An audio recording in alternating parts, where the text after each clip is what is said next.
Lebanon Israel সীমান্তে আবারও উত্তেজনা ছড়িয়ে পড়ছে। যুদ্ধবিরতির মাঝেই নতুন করে রকেট হামলা ও পাল্টা অভিযানে পরিস্থিতি জটিল হয়ে উঠছে।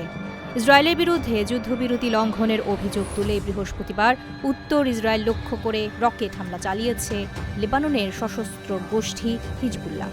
টেলিগ্রামে দেওয়া এক বিবৃতিতে গোষ্ঠীটি জানিয়েছে, ইসরায়েলি মার্কিন আগ্রাসন বন্ধ না হওয়া পর্যন্ত তাদের এই প্রতিরোধ অব্যাহত থাকবে। তবে ইসরায়েলি বাহিনী দাবি করেছে, ছোড়া একটি রকেট তারা প্রতিহত করতে সক্ষম হয়েছে।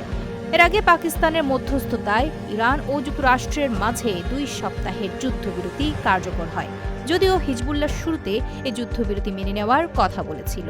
ইসরায়েলের লেবাননে অব্যাহত বিমান হামলার ফলে পরিস্থিতি নতুন করে উত্তপ্ত হয়ে ওঠে।